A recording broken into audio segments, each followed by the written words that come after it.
आपको नहीं सबको बहाने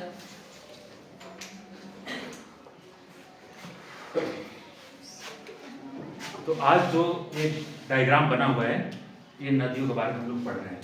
कुछ ऐसी नदियां हैं जो नेपाल से भी निकल रही है, ठीक है ना, हिमालय से भी निकल रही है, और कुछ ऐसे नदियां भी हैं जो जाकर बांग्लादेश में भी मिल रही है। बांग्लादेश के नीचे पता है क्या है? बंगाल की खाड़ी है, उसमें कुछ नदियां जाकर मिल रही है, ठीक है ना। सारी नदियों के स्टेप बाय स्टेप हम लोग पढ़ेंगे, कौन सी नदी कहाँ जाकर मिल रही है, कौन सी नदी है, कौन सहायक नदी है, इसके बारे में हम लोग पढ़ेंगे, ठीक है। दिक्कत हो रहा है क्या? खड़े हो जाओ, खड़े हो जाओ, खड़े हो जाओ, यहाँ पे आगे बढ़ जाओ।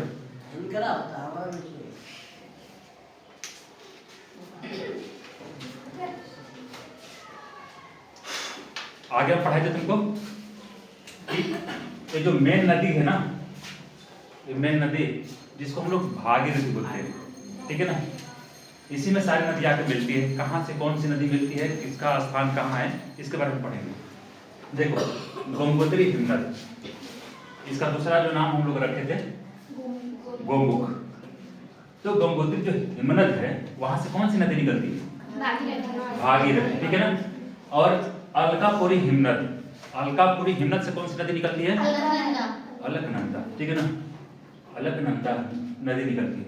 इससे कुछ सहायक नदी है और कहाँ कहाँ आकर मिल रही है, उसका स्थान का नाम भी दिया गया है। पहले हम बात करते हैं किसका? भागीरथी का। भागीरथी नदियाँ कहाँ मिल रही है? देवप्रयाग में। क्यों देवप्रयाग में क्यों मिल रही है? क्योंकि देवप्रयाग में कौन सी नदी आके मिल रही है? अलकनंदा, अलकनंदा नदी मिल रही है। अलकपुरी हिमनद है, वहां से अलकनंदा जो नदी मिल रही है वो कहाँ आके मिल रही है? देवप्रयाग में। लेकिन देवप्रयाग में एक और नदी आके मिल रही है, जो ये अलकनंदा नदी है ना, उसका एक सहायक नदी है। कौन सा? मंदाकिनी नदी, ठीक है ना। ये मंदाकिनी नदी आके कहाँ मिल रही है? रुद्रप्रयाग में, ठीक है ना। लेकिन इसकी मेन नदी क्या है? अलकनंदा नदी। इसका मेन नदी क्या है? अलकनंदा नदी है, ठीक है ना, ठीक है ना। तो अब देखो, विष्णु प्रयाग में कौन सी नदी मिल रही है? धौली गंगा।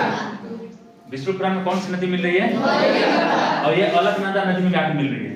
जैसे कि धौली गंगा